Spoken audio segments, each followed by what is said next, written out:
여러분 한 주 동안에 여러분들 마음 안에, 여러분들의 가정 안에, 또 여러분들의 직장 안에, 여러분들의 환경 가운데 자그마한 풍랑들이 일었을 때 여러분들 어떻게 반응하셨습니까? 지난주에 예수님께서 우리에게 그렇게 말씀하셨습니다. 고요하라, 잠잠하라.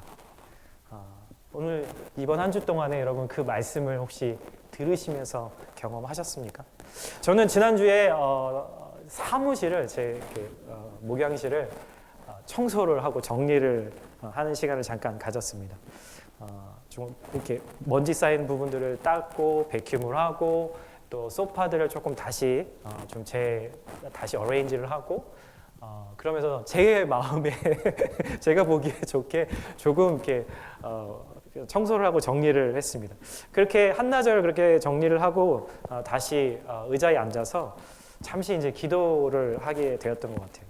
그러면서 기도를 하면서 이렇게 성도님들이 어떻게 이번 한 주를 보내고 계실까라고 이렇게 너무 이렇게 궁금한 마음들이 들기 시작하는 거죠. 근데 코로나 때문에 예배에 나오지도 못하시고 또 그런 분들도 계시고 또 주일 예배 후에 지난주에 이렇게 예배를 마치고 정말 햇볕도 너무 좋고 그랬는데 돌아가시는 이 뒷 모습들, 이렇게 발걸음들을 이렇게 보면서 너무 이렇게 아쉬워하시는 그 마음이 제 마음에 너무 이렇게 남아서 제가 어쩔 줄을 모르겠는 거예요. 뭐라도 꼭 이렇게 정말 저희 집에 초대한 손님을 뭔가 이렇게 대접하지 않고 보내는 것 같은 그런 이상한 마음이 들어서 하루 종일 이렇게 주일날 오후 저녁 때까지 마음이 되게 뭔가 이렇게 해야 될 일을 하지 않은 것 같은 그런 마음들이 들어서 마음이 좀 복잡하고 그런 생각들이 들었습니다. 그런 모습들이 떠오르면서 어떻게 우리 성도님들을 이렇게 잘 섬겨야 될지, 또 이런 상황들 가운데서 어떻게 성도님들을 더 빨리 알아가고 또 친밀한 관계들을 만들어야 할지 갑자기 막 그런 생각이 들기 시작하니까 막 이렇게 걱정이 되고 근심이 되기 시작하는 거예요. 제 마음 안에 금방 풍랑이 막 일기 시작하더라고요. 근데 제 마음 가운데 주님이 이 말씀을 다시 주셨어요. 잠잠하라, 평안하라. 이 말씀을 주님이 다시 기억나게 하셨습니다. 여러분 성령님께서 우리 안에 계실 때 하시는 일이 바로 그거거든요. 주님의 말씀이 적절한 타임에, right 타임에 생각나게 하시는 거, 리마인드하게 하시는 게 바로 성령님께서 하시는 일이지 않습니까? 그리고 나서 제가 주소록을 이렇게 찾아서 이제 몇몇 분들에게 하루에 몇몇 분씩 전화를 이제 걸기 시작했습니다. 대부분의 분들이 전화를 안 받으시더라고요. 네, 제 번호가요 832로 시작하거든요. 네, 이게 아직 제가 휴스턴 번호라서 혹시 그 번호로 전화가 오면 저구나라고 생각하시고 전화를 꼭 받아주셨으면 좋겠습니다. 그리고 전화를 드리고 인사를 드리고 또 그냥 정말 이렇게 못 뵌 분들에게도 혹은 지난주에 뵀던 분들에게도 이렇게 또 상황을 또 말씀드리고 또 그분들의 또 안부를 들으면서 마지막에 이제 기도를 해드리고 전화를 이제 신방을 마쳤는데 너무 좋아하시는 거예요. 예. 정말 5분 10분의 그런 통화였지만 우리 성도님들이 기뻐하시고 또 이렇게 전화하면서도 그 어떤 마음의 성도 간의 교제의 마음이 연결되는 것들을 보면서 정말 성령님께서 여전히 우리 형제 자매님들 가운데 교회 가운데 운행하고 계시는구나, 역사하고 계시는구나 라는 생각이 들어서 너무너무 감사한 마음이 들었습니다. 제가 당분간 이렇게 몇 분씩 전화를 드릴 예정이니까요. 혹시 전화를 아직 못 받았다 하시는 분들도 낙심하지 마시고 기다려 주시기를 부탁드립니다. 여러분 오늘 우리가 읽었던 이 본문의 말씀은 여러분도 너무나 잘 알고 계시는 말씀일 거예요. 근데 말씀이 그렇지 않습니까? 한 번 보고 또 그 다음에 또 보고 그 다음에 또 볼 때 정말 새로운 하나님의 인사이트가 우리 가운데 들어오고 그때 주시는 또 성령님의 그 음성이 우리 가운데 분명히 있는 줄 믿습니다. 오늘 우리가 묵상했던 말씀 가운데 중요한 한 주인공이 나오죠. 그 사람은 중풍병을 앓았던 사람입니다. 그 사람이 오늘 예수님을 만나게 되는 스토리를 오늘 함께 나누려고 합니다.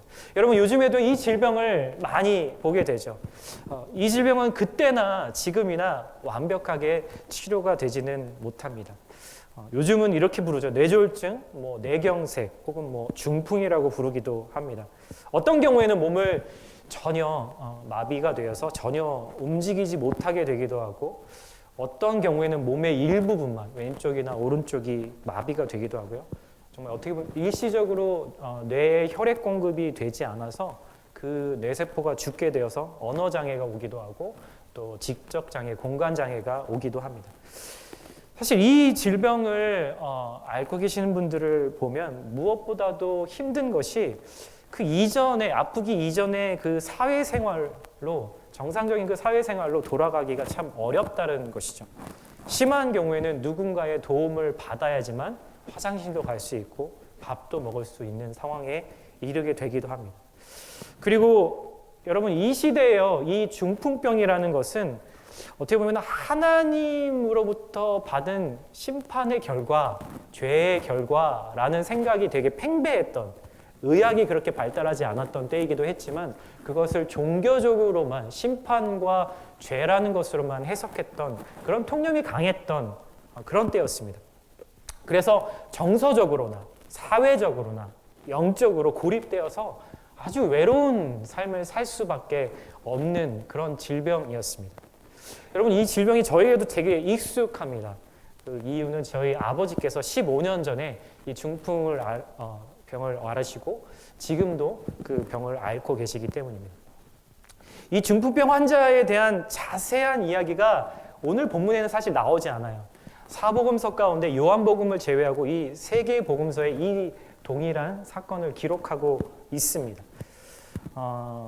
근데 여러분, 성경을 읽을 때는요, 되게 중요한 게 있어요. 제가 지난주에 설교할 때도 약간 안 목사가 약간 연기를 잘하네, 이렇게 그런 생각을 하셨는지 모르겠지만, 성경의 구절, 센텐스와 센텐스 사이에 있는 그 컨텍스트를 우리가 상상하면서, 이매진하면서 성경을 읽는 것이 너무너무나 중요합니다. 신학교에서 그런 것들을 우리가 배우게 되죠. 한 가지 중요한 팩트가 있습니다. 오늘 우리가 읽었던 본문 가운데서 중요한 팩트는 이 중풍병자에게 4명의 친구가 있었다는 겁니다. 사실 한국 개역개정 버전에는 나오지 않지만 영어 성경하고 원어 성경을 보면은 four men이라고 이렇게 나오게 되는 거죠. 물론 침상을 들었어야 했으니까 4명이 이렇게 들었겠죠. 이 친구들이 그를 예수님께로 데리고 왔다는 겁니다. 단순히 성경은 그렇게 그냥 데리고 왔다는 말로 아주 짧은 구절로 그것을 마치지만 우리가 한번 생각해 보게 되는 거죠. 상상해 보게 되는 거죠. 여러분, 이 4명의 친구들은요, 생각해 보면 그냥 가끔 오가다 만나는, 그냥 1년에 한두 번 송년회, 동창회에 만나는 그런 친구들은 아니었을 거예요. 이 중풍병 환자가 친구였던 이 사람들, 아주 아끼고 사랑하는 친구였을 것입니다. 이런 추론이 가능하도록 제가 한번 이야기를 해볼게요. 만약에 그렇지 않았다면 이 친구를 위해서 이런 일을 하지는 않았을 거예요. 이들은 아마도 어렸을 적부터 함께 뛰어놀고 함께 웃고 함께 울면서 자랐던 친구, 오랜 시간 함께 시간을 보내면서 우정을 쌓아왔던 그런 친구였을 겁니다. 그 친구들이 중풍병에 걸린 친구를 예수님께 데리고 가기로 오늘 결정한 것이죠. 오늘 성경의 3, 4절 그 9절 사이로 그 상황 안으로 한번 들어가 보면 이럴 것 같아요. 아마도 이 4명의 친구들 중에 한두 명이 아마 오늘 본문 1절에 예수님이 이 근처에 와 계시고 집에 머무르고 계신다라는 그 이야기를 들었던 것 같아요. 그래서 이 예수님의 소식을 듣게 된 거죠. 이분이 정말 병든 자, 또 귀신 든 자, 정말 연약한 자들을 고치신다는 그런 소문을 아마 들었을 거예요. 그리고 이 소문을 듣자마자 이 친구들은 제일 먼저 아파서 누워있는 이 친구를 떠올렸을 겁니다. 몇 년 전부터 이 침대에만 누워 있어서 힘겨운 삶을 살아있지만 마치 죽은 것 같은 이 힘든 삶을 살아가고 있는 이 친구를 떠올렸을 겁니다. 예수님을 찾아온 수많은 사람들은 대부분 뭐 때문에 예수님을 찾아왔을까요? 자신과 자신 가족들의 문제 해결, 그리고 지금보다 더 풍요로운 복을 얻기 위해서 예수님께 나왔습니다. 그런데요, 이 친구들은 자신의 문제 혹은 자신의 가정의 문제로 예수님께 나아가지 않고 자신의 친구를 먼저 떠올리고 그 친구의 문제를 가장 중요하게 여겼다는 것입니다. 만약 기적을 베푸시는 예수님이 만약에 요 앞에 여기서 한 10분 정도 가면 메이얼이라는 그로서리 마켓이 있잖아요. 거기 앞에서 예수님이 집회를 하고 계신다면 여러분 어떻게 하시겠어요? 내 문제, 내 가족 문제, 내 자식 문제, 내가 먹고 사는 문제, 그 문제 가지고 예수님을 만나러 가지 않으시겠어요? 그런데 이 친구들은 그렇게 하지 않았다는 겁니다. 자신의 필요를 내려놓고 자신의 친구를 데리고 갔다는 것이죠. 이 4명의 친구를 예수님께로 데리고 가기로 결정했기까지 아마도 어쩌면 이런 대화가 그들 안에서 있었을지 모르겠어요. 제가 그 상황을 한번 설명해 볼게요. 친구 1이 이렇게 얘기했겠죠. 야, 내 얘기 좀 들어봐. 지금 저 건넌 마을에 예수라는 사람과 그를 따르는 제자들이 있다는데 가는 곳마다 회개하라. 그리고 말씀을 전하시는데 아픈 사람들, 귀신 들린 사람들이 다 고침을 받는데 그때 친구 2가 이렇게 했겠죠. 그래? 우리 그럼 어서 이 친구를 데리고 예수라는 사람에게 가보자. 그분을 만나면 이 친구가 나을지도 몰라. 친구 3이 이렇게 얘기합니다. 정말 그렇게 될까? 야, 우리 지금까지 이것저것 안 해본 게 없잖아. 우리 이 사랑하는 친구 때문에 유명하다는 의사한테도 병원에도 찾아가 보고 이런 치료 저런 치료 이 약 저 약 다 먹어봤지만 결국 안 됐잖아. 괜히 이번에도 헛수고하는지도 몰라. 간신히 이제 마음 추스리고 지금 이 현실을 받아들이고 적응해가고 있는데 얘 또 상처받으면 어떡할 거야? 그때 친구 4가 이렇게 얘기하죠. 그래도 우리가 해볼 수 있는 건 해봐야 되는 거 아니야? 나중에 후회하면 어떡할 거야? 내가 들으니까 예수라는 분은 좀 다른 분 같았어. 친구 3이 다시 이야기합니다. 그렇게 유명한 사람이라면 사람들도 엄청 많이 모여있을 텐데 얘는 지금 걷지도 못하고 서 있지도 못해. 어떻게 그분을 만나게 할 거야? 괜히 기다리다가 이렇게 추운 날씨에 병이 더 나빠지기도 할 수도 있어. 몰라서 그래? 얘 병 더 악화되면 네가 책임질 거야? 뭐 이런 이야기들. 그래도 아마 결론이 이렇게 났을 거예요. 야, 그래도 한 번만 가보자. 분명히 그분이 다른 중풍병자도 고쳤다고 그랬어. 사람들이 분명히 그렇게 얘기했어. 그분이라면 뭔가 다를 거야. 얘들 한 번만 가보자. 응? 아마도 이 4명의 친구들 사이에 이런 대화들이 오가면서 결국 이 친구를 데리고 가기로 결정했었을 겁니다. 여러분, 그런데요, 한 가지 짚고 넘어가야 될 것은요, 무엇이 이들이 중풍병자 이 친구를 침대에 누인 채로 예수님께로 데려갈 수 있었을까라는 것이죠. 여러분, 무엇 때문이었을까요? 자신의 문제를 가지고 나아간 것이 아니라 친구의 문제를, 바로 이 친구를 사랑했기 때문입니다. 너무나 쉬운 답변일지 모르겠지만 이것이 정답인 것이죠. 여러분, 주변에 이런 친구, 이런 지체, 이런 이웃 있으세요? 우리가 친구들을 만나다 보면, 주변에 많은 친구들, 사람들하고 교제하다 보면은 세상을 떠오르게 하는 친구들이 분명히 있습니다. 많은 경우가 그렇죠. 그런 사람들을 만나다 보면은 계속 우리가 무엇을 생각하게 되냐면, 나는 이게 부족해. 나는 이게 부족해. 계속 비교하게 되는 거죠. 내가 없는 것에 초점을 맞추게 됩니다. 그리고 점점점 더 나를 채찍질하면서 더 열심히 세상을 향해서 달려가게 되는 것이죠.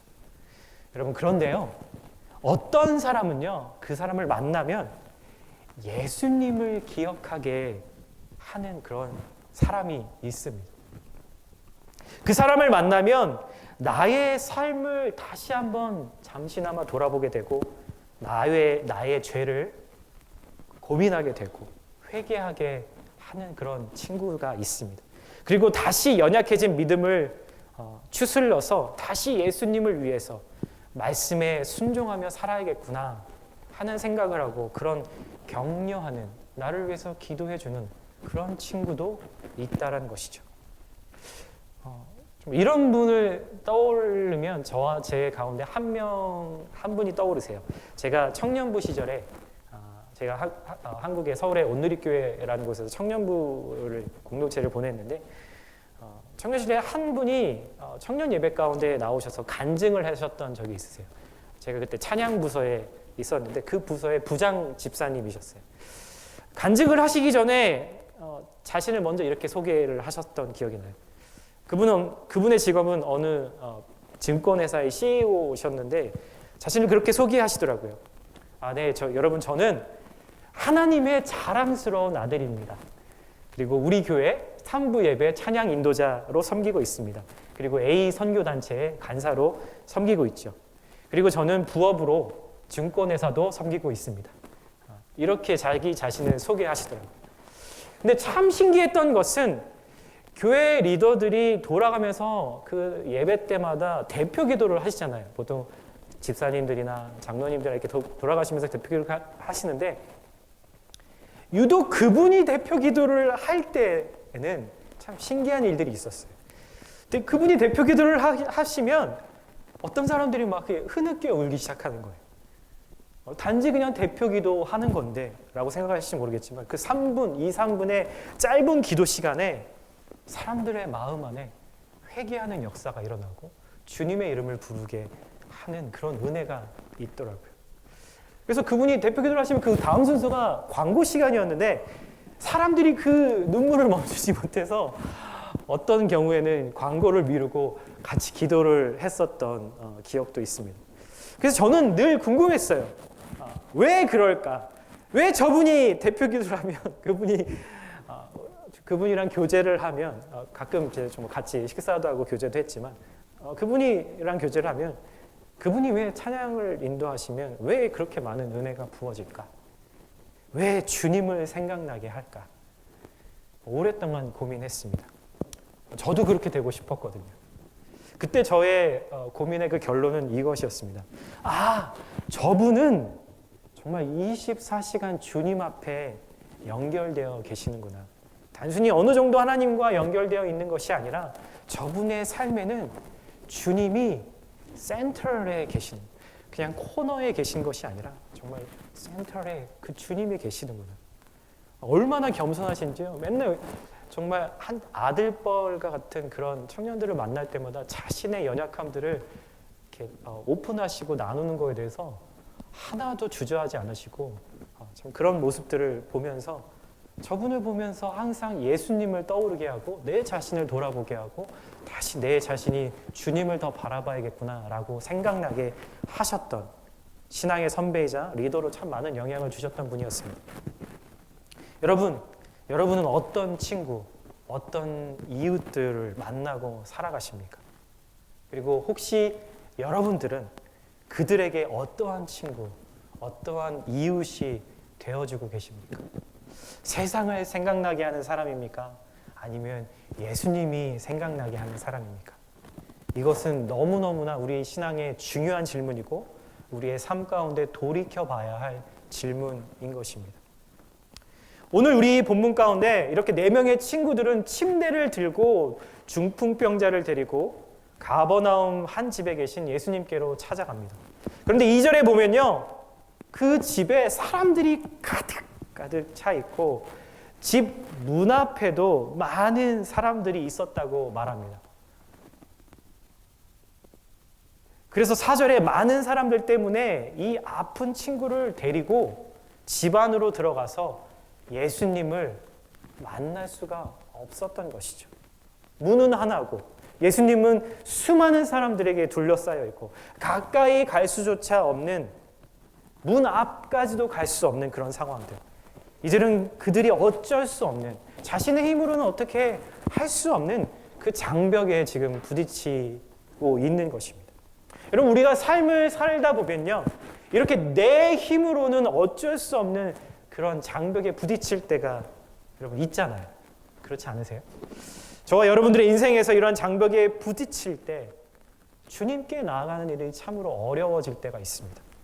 예를 들어서 우리의 진로가 막혔을 때, 이혼이나 실직이나 가까운 친구나 가족들이 세상을 떠났을 때, 중한 병에 걸렸을 때, 또 교회에 대해서, 또 신앙에 대해서 실망하게 되었을 때, 믿었던 사람에게 배신당했을 때, 내 꿈이 좌절되었을 때, 빗나가는 자녀들을 볼 때, 예상치 못했던 사고를 경험할 때, 내가 정말 오랫동안 간절히 원했던, 그렇게 해서 기도해왔던 그 무언가가 여전히 이루어지지 않고 있을 때, 그렇게 우울함 가운데 빠질 때, 우리는 우리의 인생의 한계를 만나면서 그러한 감정들을 우리가 느끼게 되고, 주님께로부터 더 가까워지는 게 아니라 멀어지는 것을 우리가 경험할 때가 있습니다. 이러할 때 우리는 내 신앙에 대해서 의문을 품게 되는 거죠. 주님에 대해서도 의문을 품게 되는 겁니다. 그리고 지금껏 쌓아왔던 나의 신앙이 별로 소용이 없다라는 것까지도 회의를 느끼게 되는 것이죠. 이 상황에서 하나님은 뭘 하고 계신 건지, 어디에 계신 건지, 나의 이 어두운 밤을 어떻게 해결해 주실 건지, 그리고 이 길고 긴 어두운 밤이 도대체 언제 끝나게 될 건지, 우리는 주님께 이러한 질문들을 하게 되는 것이죠. 그리고 다른 것들로 주님이 들어오셔야 할 그곳을 다른 것으로 채우기 시작합니다. 수많은 엔터테인과 수많은 우리를 즐겁게, 그 순간만큼은 즐겁게 하고 잊어버리게 만들 수 있는 것으로 우리의 마음을 채우기 시작하는 것이죠.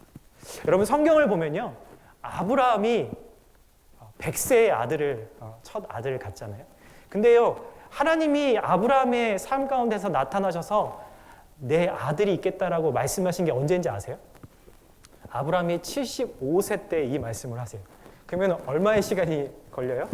25년의 시간을 아브라함은 하나님의 말씀이 이루어질 때까지 기다려야 했습니다.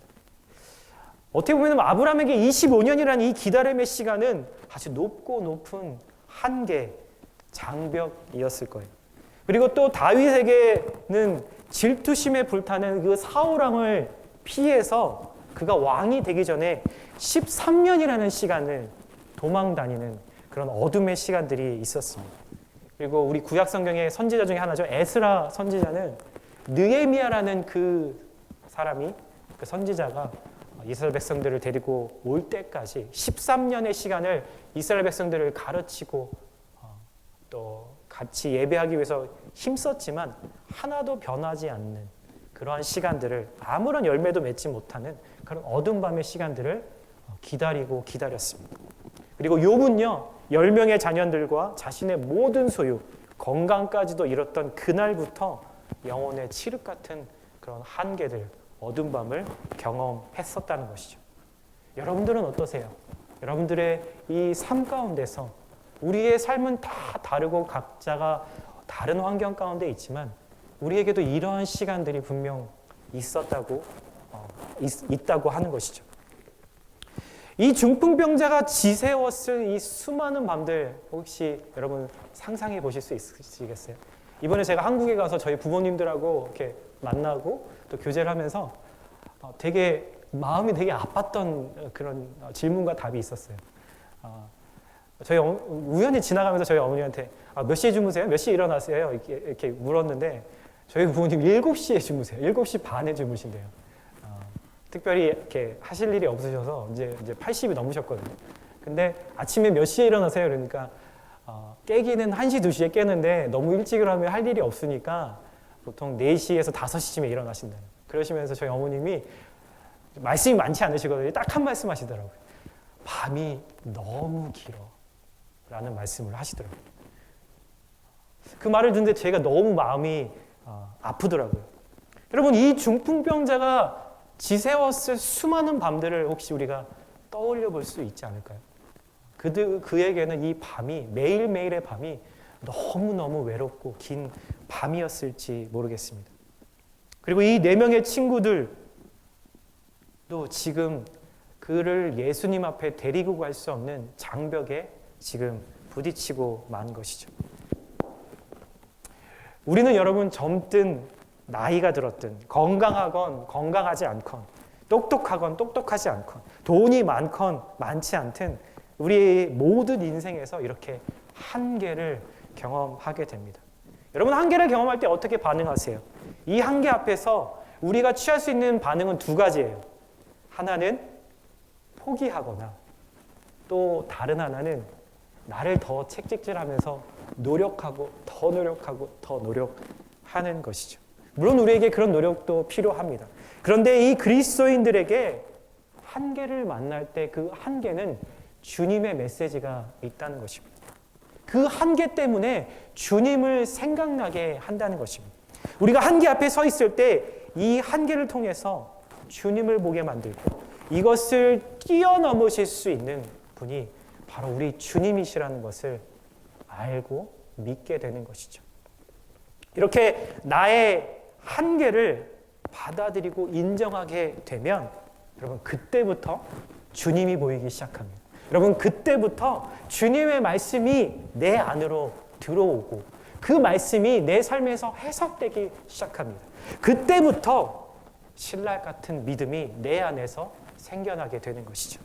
여러분, 중풍병자도 그리고 친구들도 그들로서는 이 친구는 고칠 수 없다라는 그 한계에 부딪혔는데, 그리고 수년이 흘러가면서 모든 노력 다 해보고 그 한계를 인정하게 되었던 거죠. 그리고 나니까 이제 예수님에 대한 소문이, 그분의 말씀이 들어오기 시작했고 그분에 대한 말씀이, 그분에 대한 능력이 믿어지기 시작했다는 것입니다. 이것이 지금 2장 1절에서 3절까지 일어난 그들의 영혼의 변화들이었습니다. 그들이 예수님이 계신 집 앞에 들어가지 못하고 있을 때, 또다시 그들의 한계에 부딪혔을 때 그들은 기존의 그냥 생각대로, 많은 사람들의 그 상식대로 행동하지 않았습니다. 자신의 한계에 머물러 있지 않고 그들은 문으로 들어갈 수 없다면 지붕을 뜯어내겠다라는 새로운 결심으로 예수님께 나아갔던 것이죠. 여러분, 어떻게 이런 생각 하실 수 있으시겠어요? 저 같으면 이 본문을 묵상하면서 제 안에 그랬던 생각은, 나는 도저히 지붕을 뜯어낼 만한 그런 아이디어, 아니면 그럴 만한, 솔직히 말하면 그런 만큼의 열정이 과연 나에게는 있었을까? 라는 생각을 해보게 되었습니다. 이들이 옥상으로 올라가서 지붕을 뜯기 시작했을 때 여러분, 어떻게 상황들이 전개되고 있었을까요? 방 안에서 예수님이 뭐라고 계셨어요? 말씀을 전하고 계셨다라고 2절에 말하고 있는데, 말씀을 듣고 있던 무리들의 머리 위에서 아마 막 쿵쾅쿵쾅 어떤 소리들이 들리기 시작했죠. 그리고 막 흙가루들이 막 쏟아지기 시작했을 겁니다. 여러분, 유대인들의 일반적인 집의 지붕은요, 우리 교회 지붕처럼 이렇게 세모랗지 않았습니다. 그냥 평평한, 그냥 플랫한 쉐이프로 되어진 지붕이었죠. 보통의 그 지붕은요, 그 플랫한 지붕에 X자로 그 받침대, 지지대를 받치고 거기에다가 나뭇가지들을 엉키고 거기에 진흙을 이렇게 발라서 나중에 그것이 딱딱하게 되어지면 그렇게 해서 네모 모양의 지붕이 완성되는 겁니다. 왜냐하면 이 이스라엘 지역은 더운 지역이기 때문에 저녁쯤에는 이 지붕 위가 집 안보다 더 선선해서 이 지붕이요, 단순히 그냥 지붕의 역할만 한 것이 아니라 쉼의 장소, 사람들과 만나서 교제하는 장소, 또 경건한 사람들에게는 기도하고 예배하는 그런 장소로 사용되어진 곳입니다. 아무튼 이 흙지붕을 뜯어내면서 이 흙지붕 밑에는 어떤 일들이 일어났을까요? 아마 이런 얘기들이 막 오갔을 거예요. 아니, 지금 이게 뭔 일이야? 누군가 이렇게 말했겠죠? 지금 어떤 사람들이 지붕을 뜯고 있어요. 아니, 저 사람들 지금 제정신이야? 남의 집을 이렇게 마음대로 뜯고, 저 사람들 미친 거 아니야? 아마 일반적인 반응이라면 이러지 않았을까요? 여러분, 상식의 관점에서는 이 친구들의 행동은 무례한 행동이었습니다. 하지만 믿음의 관점에서는 유일한 소망이신 예수님께로 나오는 바로 열정이었죠. 상식의 관점에서는 이 친구들의 행동은 무모한 일이었습니다. 하지만 믿음의 관점에서는 다른 사람들보다 한 걸음 더 나아가는 믿음의 행동이었습니다. 모든 사람들이 이들의 무례함과 무모함을 가지고 분노하고 어이없다고 생각할 때 예수님은 어떻게 반응하셨어요? 4절에 보니까 예수님이 이렇게 말씀하세요. 그들의 믿음을 보셨다라고 이야기하시는 겁니다. 지붕이 뜯어진 것을 보신 게 아니라요, 그들의 믿음을 보셨다라고 말씀하시는 거죠. 마치 예수님께서 이렇게 말씀하시는 것 같아요. 아니야. 그 사람들 그냥 놔둬. 이런 모습은 내가 본 적이 없어. 와, 저 친구들 진짜 대박인데? 대단한데? 여러분, 많은 학자들이 이 집이 베드로의 집이었다라는 이야기들을 해요. 근데 만약에 이 성질 급한 베드로가 이 상황 가운데 있었다면 얼마나 화를 내고 분노하고 있었을까요? 아마 이렇게 했을 거예요. 아, 이 사람들 진짜 제정신이야? 당장 붙잡아 와서 끌고 와서 죗값을 톡톡히 치르도록 하겠어. 그리고 변상, 4배 이상의 변상을 치도록 하겠다고 말했을지 모릅니다. 여러분, 하지만요, 이 지붕을 뜯었던 4명의 친구들에게는 지붕은 다시 고치면 되는 일이지만 이 사랑하는 친구는 지금 예수님을 만나지 못하면 다시는 소망이 없다는 것을 그들이 알고 있었습니다. 지금 그 예수님을 만나지 못하면 손해배상은 내가 어떻게든 할 수 있지만 한 생명을 죽음에서 생명으로 건지는 일은 지금 아니면 안 되는 것이기에 그들은 자신들 앞에 또다시 펼쳐질지 모르는 이 어둠 앞에서 믿음으로 나아갔던 것이죠. 네, 제가 어떤 한 예수님 영화의 한 장면인데 이 모습을 보시면 조금 상상이 더 가실지 모르겠어요. 예수님은 그들의 믿음을 보시고 중풍병자를 이렇게 부르세요. 어떻게 부르세요? 아들아. 예, 처음 본 사람입니다. 예수님이 뭐라고 부르세요? 아들아. 하나님이신 예수님께서 그가 어떤 존재인지를, 그분이 어떤 분이신지를 정확하게 규정하십니다. 그리고 그 중풍병자의 아이덴티티가 무엇인지, 너는 나의 아들이야, 너는 내 딸이야, 나랑 상관없는 그런 사람이 아니라, 하나님께 버림받은 병자가 아니라 내가 여전히 사랑하는, 그래서 지금 나에게로 다가오게 만든 내 아들이고 너는 내 딸이야. 그렇게 지금 말씀하고 계신 것이죠. 그리고 이렇게 말씀하십니다. 내 죄가 사함받았다. 여러분, 친구들은요, 중풍병자의 육체의 질병을 고치기 위해서 그를 데리고 왔어요. 그런데 예수님은 그 질병을 고치기 전에 그의 영혼을 먼저 고치십니다. 그는 눈에 보이는 문제를 가지고 나왔지만 예수님은 눈에 보이지 않는 영혼의 문제, 이 친구에게 더 급했던 구원의 문제를 주님은 해결하고 계신 것이죠. 여러분, 우리는 우리의 삶 가운데 종종 무언가가 필요해서 주님께 구하고 나아갑니다. 예수님, 정말 남들이 인정해 줄 만한 직장, 그럴 만한 학교 제가 들어가게 해주세요. 예수님, 저에게 이 정도의 돈은 좀 필요합니다. 예수님, 이 병은 나아야 합니다. 예수님, 제 자녀가 좋은 대학에 가야 합니다. 좋은 배우자 만나야 합니다. 새로운 직장이 필요합니다. 사업이 잘 돼야 합니다. 저에게 여자친구, 남자친구 필요합니다. 그런데 종종 예수님은 그것을 구하는 저와 여러분들에게 그것을 주지 않으시고 이렇게 말씀하시죠. 지금 네가 구하고 있는 것은 지금 진짜 너에게 필요한 것이 아니야. 지금 너에게 필요한 것은 그게 아니라 바로 나야. 지금 내게 필요한 것은 바로 나야. 그렇게 주님은 말씀하시는 것이죠. 저희가 14년 전에 미국에 와서 처음에 저희 세 식구가 차 한 대로 처음 몇 년을 지낸 적이 있습니다. 아이들 라이드하고 저희 또 부부가 학교를 또 번갈아 가면서 다녔거든요. 오전에 제가 수업 가면 제 아내가 오후에 수업 가고, 그러니까 아이를 또 이렇게 맡아서 또 이렇게 해야 되니까 저녁에 수업이 있으면 또 이렇게 그렇게 바꾸기도 하고요. 그리고 또 사역을 또 했어요. 그때는 철치 플랜팅 팀에서 교회 개척을 했거든요, 보스턴에서. 그래서 정말 바쁘게 하루하루를 정말 바쁘게 지냈습니다. 근데 차가 한 대니까 이렇게 뭔가를 좀 하다 보면은 빨리 집에 들어가야 되는 거예요. 그 다음 스케줄 때문에 그 다음 사람이 차를 써야 되니까. 그래서 정말 마음속에 이렇게 차가 한 대 더 필요한데 어떡하지? 그런 생각들을 하고 있었습니다. 근데 다시 집으로 돌아오면서 어느 날 차를 이렇게 운전하고 있는데 제가 무의식 중에 제 마음속에 하나님께 그렇게 기도했어요. 하나님, 저에게 어떤 차가 한 대 지나가고 있어요. 저런 차가 한 대 필요해요. 라고 그렇게 제가 무심코 제 마음속에 하나님께 그렇게 기도를 했어요. 근데 그렇게 무심코 기도했는데 하나님 제 마음에 그런 마음을 주신 거예요. 창호야, 지금 너에게 필요한 건 차가 아니라 바로 나야. 근데 그때 그 말씀이 정말 제 안에서 해석이 되었어요. 그때 그 바쁜 사역들과 바쁜 공부 와중에 하나님을 뒤로하고 일에만 몰두했던 제 모습들을 보면서 하나님이 저에게 하신 말씀이 이해가 되기 시작했어요. 제 마음에는 차가 한 대가 더 필요한 이유를 수십 가지 될 수 있었죠.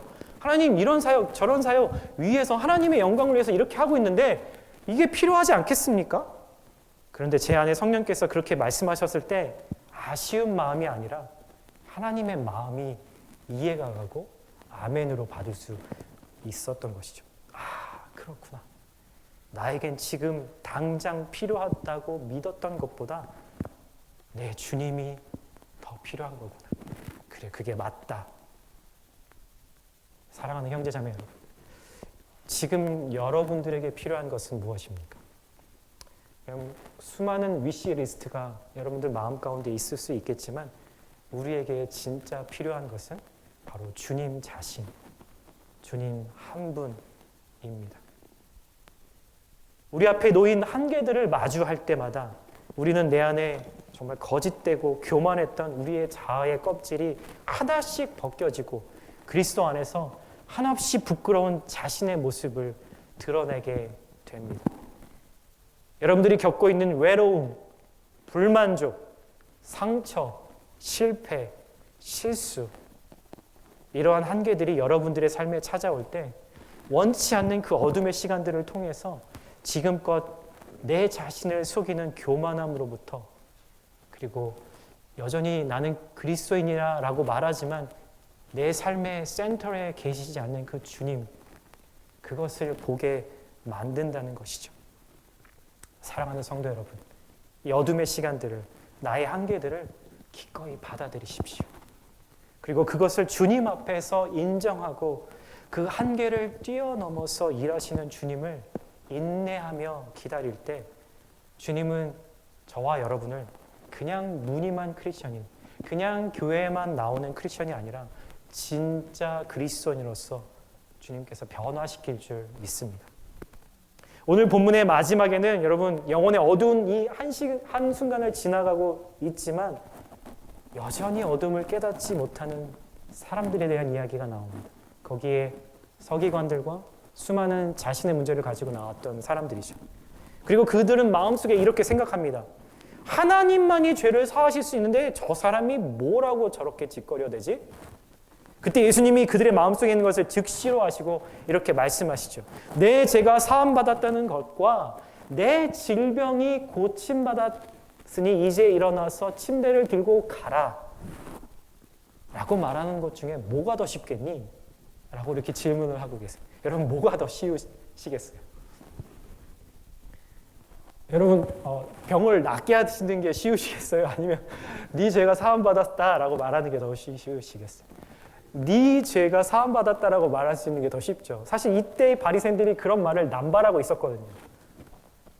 그거는 증명할 수가 없잖아요. 하나님 앞에 가기 전까지.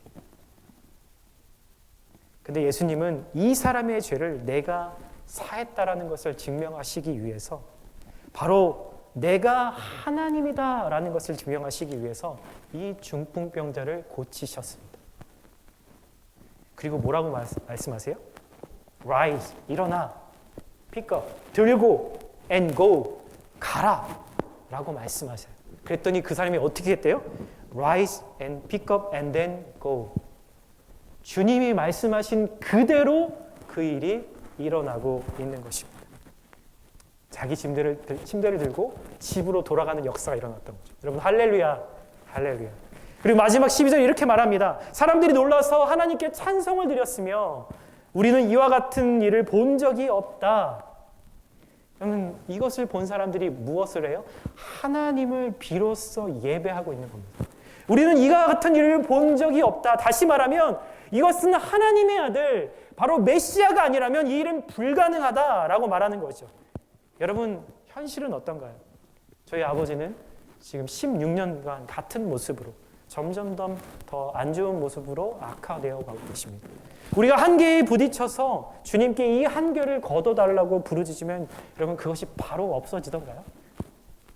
갑자기 안 나오던 영어가 막 술술술 입에서 나오고 내가 싫어하는 사람이 갑자기 다른 곳으로 이사를 가고 내 병이 즉시로 나음을 입고 내가 필요한 돈이 당장 내 계좌로 들어오고 오랫동안 깨어지고 상처난 관계가 하루아침에 말끔히 해결이 되던가요? 여러분 많은 경우 그렇지 않습니다. 하지만 한 가지 분명히 바뀌는 것이 있습니다. 하나님은 내 영혼의 어둠의 이 시간들을 통해서 나를 변화시켜 가신다는 겁니다.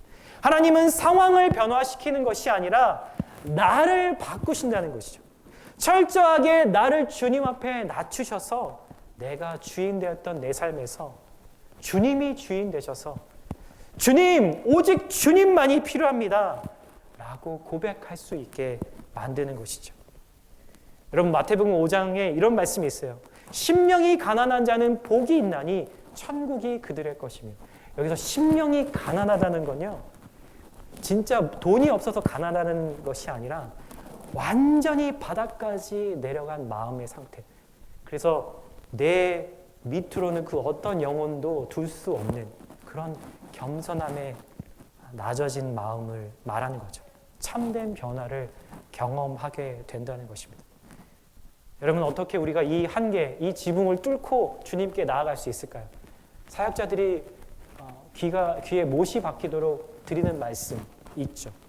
늘 주님 앞에 기도하십시오. 여러분 너무나 좋은 날씨, 지금 이 시즌이 여기에서 얼마나 좋은 날씨인지 아시잖아요, 그렇죠? 저도 너무 그 웨더를 즐기고 있는데 그래서 주변을 이렇게 산책을 하면서도 주님과 함께 대화하고 컨버세이션 하는 거예요. 주님, 정말 이 바람 어떻게 만드셨어요? 이 주님, 여기 이 나무 어떻게 이렇게 아름다운 쉐이프로 만드셨어요? 주님, 제가 오늘 마음이 아침에 조금 우울했는데 정말 주님이 만드신 걸 보니까 정말 소망이 생기네요. 저도 이 나무처럼 이 바람처럼 주님 다스려 주세요. 주님과 함께 산책하는 시간, 여러분 어떠세요? 그게 바로 기도하는 시간이죠. 그리고 여러분 이 기도가 되어지려면 여러분 안에 매일매일 여러분들이 드셔야 하는 말씀이 있습니다. 여러분 말씀을 묵상하는 것들을 놓치셨다면, 느슨해지셨다면 다시 그 말씀 묵상하는 그 자리를 여러분 돌아가셔야 합니다. 그리고 마지막 한 가지가 더 있다면 우리 주변에 있는 지체들을 돌아보는 것이죠.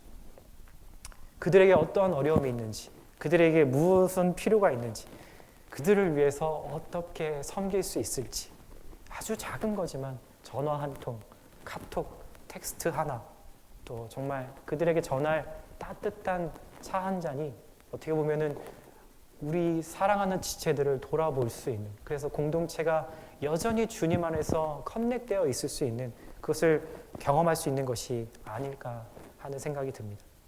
사랑하는 형제 자매 여러분, 여러분들이 한계를 경험할 때 낙심하지 마시고 또 그 한계를 인정하고 그 한계의 너머를 보실 수 있기를 바랍니다. 주님을 보실 수 있기를 소망합니다.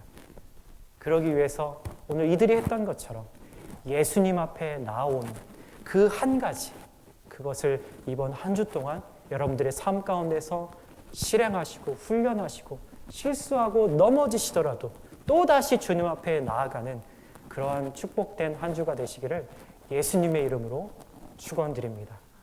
아멘.